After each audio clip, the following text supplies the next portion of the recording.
Hello everyone, ಎಲ್ರಿಗೂ ನಮಸ್ಕಾರ. Welcome back to my YouTube channel Mithun's kitchen.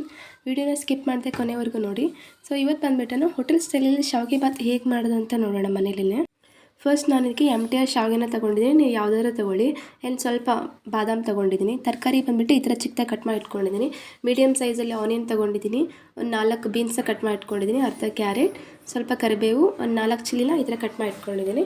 And ಇದ್ರ ಜೊತೆಗೆ 1 ಟೊಮ್ಯಾಟೊ, ಅರ್ಧ ಪೊಟ್ಯಾಟೊ ಕಟ್ ಮಾಡಿ ಇಟ್ಕೊಂಡಿದ್ದೀನಿ. ಆ್ಯಂಡ್ ಕೊತ್ತಂಬರಿನ ಸ್ವಲ್ಪ ಕಟ್ ಮಾಡಿ ಇಟ್ಕೊಂಡಿದ್ದೀನಿ. ಇವಾಗ ಹೇಗೆ ಮಾಡೋದು ಅಂತ ನೋಡೋಣ. ಗ್ಯಾಸ್ ಸ್ಟವ್ ಆನ್ ಮಾಡಿಬಿಟ್ಟು ಒಂದು ಬಾಣಲಿನ ಇಟ್ಕೊಂಡಿದ್ದೀನಿ. 2 ಸ್ಪೂನ್ ಆಯಿಲ್ ಹಾಕಿ, ಅದು ತುಪ್ಪನಾದರೂ ಹಾಕಿ, ಆ್ಯಂಡ್ ಶಾವಿಗೆನ 1 ಬೌಲಷ್ಟು ಶಾವಿಗೆ ತೊಗೊಂಡು ಈ ಥರ ಹಾಕಿ ಒಂದು ಸ್ವಲ್ಪ ಕಲರ್ ಚೇಂಜ್ ಆಗೋವರೆಗೂ ಅದು ಫ್ರೈ ಮಾಡ್ಕೊಳ್ಳಿ. ಇದನ್ನು ಮೀಡಿಯಮ್ ಫ್ಲೇಮಲ್ಲೇ ಇಟ್ಕೊಂಡು ಫ್ರೈ ಮಾಡ್ಕೊಳ್ಳಿ. ಆ್ಯಂಡ್ ಇನ್ನೊಂದು ಕಡೆ ಒಂದು ಮೀಡಿಯಮ್ ಸೈಜ್ ಪಾತ್ರೆ ತೊಗೊಳ್ಳಿ. ಪಾತ್ರೆಗೆ 3 ಇಂದ 4 ಗ್ಲಾಸ್ ನೀರು ಹಾಕ್ಕೊಳ್ಳಿ. ಹಾಕ್ಕೊಂಡು ಇದು ಶಾವಿಗೆ ನೋಡಿ ಸ್ವಲ್ಪ ಯಾವ ಥರ ಬಂದಿದೆ ಅಂತ, ಕಲರ್ ಚೇಂಜ್ ಆಗಿದೆ.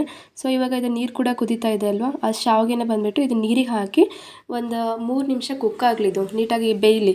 ಯಾಕಂದರೆ ಶಾವಿಗೆ ಸ್ವಲ್ಪ ಗಟ್ಟಿ ಇರುತ್ತಲ್ವ, ಸೊ ಹಾಗಾಗಿ ಒಂದು 3 ನಿಮಿಷ ಬೇಯಲಿ.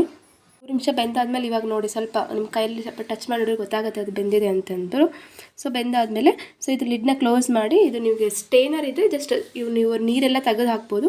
ನಾನು ಸ್ಟೇನರ್ ಇಲ್ಲ ಅಂತಂದ್ಬಿಟ್ಟು ನಾನು ಬಸ್ಕೋತಾ ಇದ್ದೀನಿ ಇದು ಶಾವಿಗೆನ.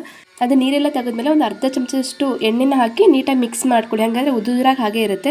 ನೆಕ್ಸ್ಟ್ ಬಾಣಲೆ ಇಟ್ಟು ಒಂದು 2 ಚಮಚದಷ್ಟು ಆಯಿಲ್ ಹಾಕ್ಕೊಂಡು ಒಂದು ಅರ್ಧ ಚಮಚ ತುಪ್ಪ ಹಾಕ್ಕೊಂಡಿದ್ದೀನಿ. ಅದಾದಮೇಲೆ ನನಗೆ ಈ ಥರ ಮಸಾಲೆ ಎಲ್ಲ ಒಂದೇ ಡಬ್ಬಲ್ ಹಾಕಿಟ್ಕೊಂಡಿದ್ದೀನಿ. ಸಾಸಿವೆ, ಜೀರಿಗೆ, ಮಸಾಲೆ ಡಬ್ಬಿ ಎಲ್ಲ. ಇದಕ್ಕೆ ನಾನು ಅರ್ಧ ಚಮಚದಷ್ಟು ಸಾಸಿವೆ, ಅರ್ಧ ಚಮಚದಷ್ಟು ಜೀರಿಗೆ, ಆ್ಯಂಡ್ ತರಕಾರಿ ಏನು ಕಟ್ ಮಾಡ್ಕೊಂಡಿದ್ದಲ್ಲ ಮೊದಲು ಚಿಲ್ಲಿ, ಆನಿಯನ್ ಹಾಕ್ಕೊಂಡು ಫ್ರೈ ಮಾಡ್ಕೊತಾ ಇದ್ದೀನಿ. ಆ್ಯಂಡ್ ಅರ್ಧ ಬೌಲಷ್ಟು ನಾನು ಬಟಾಣಿ ತೊಗೊಂಡಿದ್ದೆ, ಹಸಿ ಬಟಾಣಿ ತೊಗೊಂಡಿದ್ದೆ. ಬಟಾಣಿ ಅದಾದಮೇಲೆ ನಾನು ಕ್ಯಾರೆಟ್, ಬೀನ್ಸ್ ಆ್ಯಂಡ್ ಆಲೂಗಡ್ಡೆನ ಹಾಕ್ಕೊಂಡ್ಬಿಟ್ಟು ನೀಟಾಗಿ ಫ್ರೈ ಮಾಡ್ಕೊಳ್ಳಿ. ಇದು ಒಂದು ಸ್ವಲ್ಪ ಕುಕ್ ಆಗಲಿ, ಯಾಕಂದರೆ ನಾವು ಇದಕ್ಕೆ ಅಷ್ಟು ಒಗ್ಗರಣೆ ಕೊಡೋದಲ್ವ, ಹಾಗಾಗಿ ಇದು ಸ್ವಲ್ಪ ಕುಕ್ ಆಗಲಿ. ಆ್ಯಂಡ್ ರುಚಿಗೆ ಉಪ್ಪು ಎಷ್ಟು ಬೇಕೋ ಉಪ್ಪು ನೋಡಿಕೊಂಡು ನಾನು ಅರ್ಧ ಚಮಚದಷ್ಟು ಅರಿಶಿನ ಪುಡಿ ಹಾಕೋತಾ ಇದ್ದೀನಿ. ಆ್ಯಂಡ್ ಅದರ ಜೊತೆಗೆ ಟೊಮೆಟೊ ಏನು ಕಟ್ ಮಾಡ್ಕೊಂಡಿಲ್ಲ, ಟೊಮೆಟೊ ಹಾಕ್ಕೊಂಡ್ಬಿಟ್ಟು ಇದು ಲಿಡ್ನ ಕ್ಲೋಸ್ ಮಾಡ್ತಾ ಇದ್ದೀನಿ. ಒಂದು ಸ್ವಲ್ಪ ಕುಕ್ ಆಗಲಿ, ಇದು ಬೇಯಲಿ ನೀಟಾಗಿ. ಒಂದು 2 ನಿಮಿಷ ಬೇಯಿಸ್ಕೊಳ್ಳಿ ನೀಟಾಗಿ, ಲಿಡ್ನ ಕ್ಲೋಸ್ ಮಾಡಿ. ಸೊ ಇವಾಗ ನೋಡ್ತಿರ್ಬೋದು ಬೆಂದಿದೆ. ಇದಕ್ಕೆ ನಾನು 1 ಚಮಚಷ್ಟು ಗರಂ ಮಸಾಲೆ ಪೌಡ್ರ್ ಹಾಕ್ಕೊಂಡು ನೀಟಾಗಿ ಮಿಕ್ಸ್ ಮಾಡ್ಕೊಡ್ತಾ ಇದ್ದೀನಿ. ಆಮೇಲೆ ಶಾವಿಗೆ ಆವಾಗಲೇ ಏನು ಬಸ್ತಿಟ್ಕೊಂಡಿದ್ವಲ್ಲೋ ಅವಾಗ ನೋಡಿ ಶಾವಿಗೆ ಎಷ್ಟು ಉದುರಾಗಿ ಬಂದಿದೆ MTR ಶಾವಿಗೆ. ಇವಾಗ ಏನು ತರಕಾರಿ ಎಲ್ಲ ಬೆಂದಿರುತ್ತಲ್ಲ ಬಾಣಲೆಗೆ, ಆ ಬಾಣಲೆಗೆ ಶಾವಿಗೆ ಹಾಕಿಬಿಟ್ಟು ನೀಟಾಗಿ ಮಿಕ್ಸ್ ಮಾಡ್ಕೊಳ್ಳಿ. ಇದು ಫ್ಲೇಮ್ನ ಕಡಿಮೆ ಇಟ್ಟು ಕೆಳಗಡೆ ಮೇಲೆ ನೀಟಾಗಿ ಸೈಡಿಗೆಲ್ಲ ಮಿಕ್ಸ್ ಮಾಡ್ಕೊಳ್ಳಿ. ತರಕಾರಿ ಆ್ಯಂಡ್ ಶಾವಿಗೆ ಇದೆಲ್ಲ ನೀಟಾಗಿ ಮಿಕ್ಸ್ ಆಗಲಿ. ನಾನಿವಾಗ ಸೈಡಿಗೆ ಒಂದು ಮಿಕ್ಸಿ ಜಾರಿಗೆ ಒಂದು ಅರ್ಧ ಬೌಲಷ್ಟು ಕೊಬ್ಬರಿನ ಮಿಕ್ಸಿ ಮಾಡ್ಕೊತಾ ಇದ್ದೀನಿ.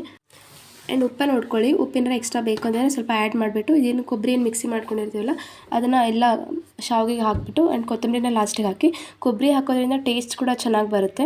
ಆ್ಯಂಡ್ ಇದು ಲಾಸ್ಟಿಗೆ ನಾವು 1 ಸ್ಪೂನಷ್ಟು ಸಕ್ಕರೆನ ಹಾಕ್ತಾಯಿದ್ದೀನಿ. ನಿಮ್ಗೆ ಬೇಕಂದರೆ ಆ್ಯಡ್ ಮಾಡ್ಕೊಳ್ಳಿ, ಇಲ್ಲ ನೀವು ಜಾಗರಿ ಬೇಕಂದರೆ ಬೆಲ್ಲ ಕೂಡ ಹಾಕೋಬೋದು. ಇದು ಸಕ್ಕರೆ ಹಾಕಿದಾದ್ಮೇಲೆ ನೀಟಾಗಿ ಎಲ್ಲ ಮಿಕ್ಸ್ ಮಾಡ್ಕೊಳ್ಳಿ, ಕೊತ್ತಂಬರಿ ಆ್ಯಂಡ್ ಹಾಕಿರ್ತೀವಲ್ಲ ಅದೆಲ್ಲದನ್ನು. ಇವಾಗ ನೋಡ್ತಿರ್ಬೋದು ಶಾವಿಗೆ ಬಾತ್ ರೆಡಿಯಾಗಿದೆ.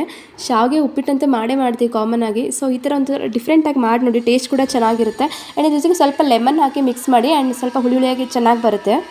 ಹೋಪ್ ಇದು ವಿಡಿಯೋ ಇಷ್ಟ ಆಗಿದೆ ಅನ್ಕೋತೀನಿ. ವಿಡಿಯೋ ಇಷ್ಟ ಆದರೆ ಲೈಕ್ ಮಾಡಿ, ಶೇರ್ ಮಾಡಿ ಆ್ಯಂಡ್ ಕಮೆಂಟ್ ಮಾಡಿ. ಮುಂದಿನ ವಿಡಿಯೋದಲ್ಲಿ ಸಿಗೋವರೆಗೂ ಎಲ್ಲರಿಗೂ ನಮಸ್ಕಾರ. Thank you everyone.